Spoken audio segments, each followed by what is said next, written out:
నమస్తే, welcome to పూరా local. నేను మీ సంపత్ కుమార్.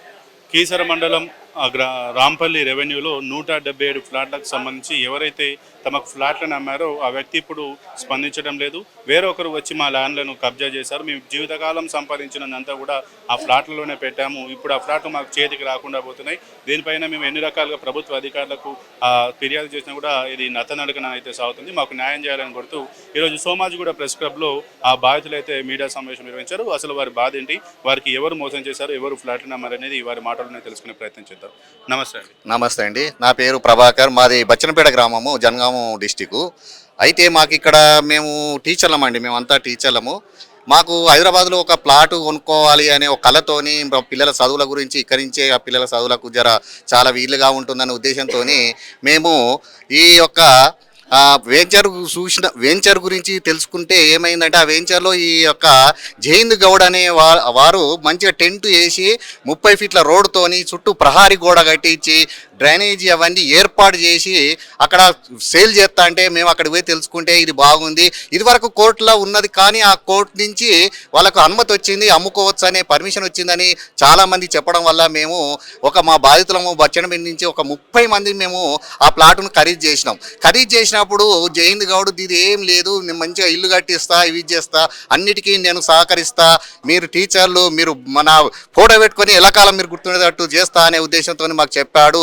ఆ మధ్యలోనే కరోనా వచ్చేదండి. 2019 మేము కొన్నాము. ఆ 2 ఏళ్లలో కరోనా వల్ల మేమైంది, మేము అక్కడక్కడ అప్పు తెచ్చి కట్టినటువంటి డబ్బులను మేము అవి తీర్పుకుంటూ 2022కు మేము మా యొక్క హౌస్ నిర్మించుకున్నాము, మేము కట్టుకుంటామనే పోయేసరికి అక్కడ ఏమైంది, ఈ యొక్క రాజిరెడ్డి విఆర్ఆర్ కన్స్ట్రక్షన్ అయినటువంటి రాజిరెడ్డి ఆయనే రౌడీ షీటరు. ఇదివరకు ఆయనకు 19 కేసులు దాకా ఉన్నాయని మాకు జనం చెప్తా ఉన్నారు. అడుగుతా అంటే మీరు గలతేరు ఎందుకు వేరు అనేది ముచ్చట వస్తుంది. ఆయన వచ్చి ఈ ప్లాటు ఇవన్నీ ఎస్టేట్ నాది, మీకు ఎవడా మీరు మోసపోయారు, వెళ్ళిపోండి ఇక్కడి నుంచి అని డైరెక్ట్గా రౌడీ షీటర్తోని కొట్టించేంటి మిడలు బట్టి బయటకు నెట్టేశారు. మేము పోలీసు వాళ్ళ దగ్గరికి పోయాము, సార్ ఇలాంటి జరుగుతుంది, మేము ఇట్లా కొన్నామని చెప్తా అంటే పోలీసు వాళ్ళు వచ్చి కూడా మమ్మల్నే మీరు మోసపోయారు అని అడిగారు. మేము పోయి ఆ యొక్క జైంద్ గౌడ్ని అడిగాం, ఏంది ఈ సంగతి, ఏంది ఇది, ఏంది కేసు కోర్టులో ఉండంగా మీరు మాకు ఎందుకు ప్లాట్ సేల్ డీడ్ చేశారు అడిగితే అదంతేం లేదు, కోర్టులో ఏం లేదు, చిన్నగానే ఉంది, దాన్ని నేను మాఫ్ చేస్తాను అని చెప్పి మేము గట్టిగా అడిగితే లాస్ట్కు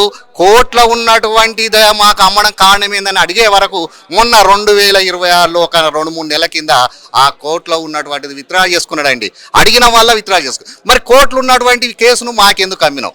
దానివల్ల మేము ఏం చేసినాం, డీజీపీ పోయినాం, సిపి దగ్గర పోయినాం, వీళ్ళందరి దగ్గర పోయి కీసర పోలీసు సిఐ దగ్గర పోయి మేము కేసు ఫైల్ చేసి హైకోర్టుకు పోయి కేసు ఫైల్ చేసి అక్కడ పోతే పోలీసు వాళ్ళు కూడా చేస్తాం అంటారు తప్ప స్పందన అనేది మేము అనుకున్నటువంటి స్పందన కనబడతలేదు.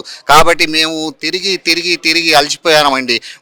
నాకు ఇద్దరు బిడ్డలు, పెద్ద పాపకు పెళ్లి ఖాయమైంది. ఆ పాపకు నేను ఈ ప్లాట్ రాసిస్తే వాళ్ళు ఎంక్వైరీ చేస్తే ఇది కేసులో ఉన్నది అనే ఉద్దేశంతో వాళ్ళ పెళ్లి కూడా క్యాన్సిల్ చేసుకున్నాడు. ఇలాంటి బాధితులు చాలా మంది ఉన్నారు. కొందరు చనిపోయారండి, ఈ యొక్క మానసిక వేదతో కొందరు చనిపోయారు. ఒక మిత్రుడు ఉన్నాడు, ఆయనకు మెంటల్గా క్లాట్ అయింది, ఇప్పుడు వచ్చాడు ఆ మిత్రుడు కూడా.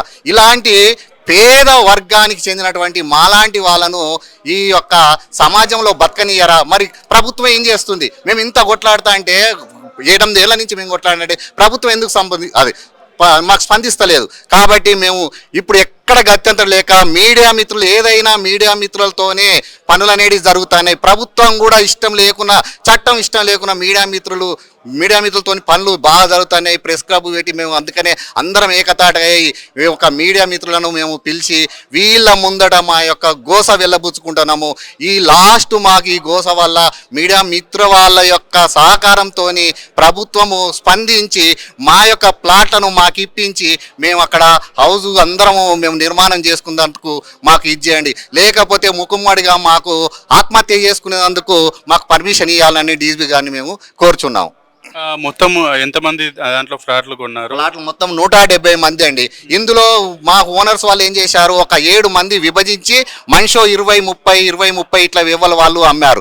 వాళ్ళు ఏం చేస్తారు, ఇదంతా ఓకే అని మా యొక్క బాధితులను కొందరిని ఇంకా మభ్యపెట్టి వాళ్ళని మా దాంట్లో కలవకుండా చెప్తారు.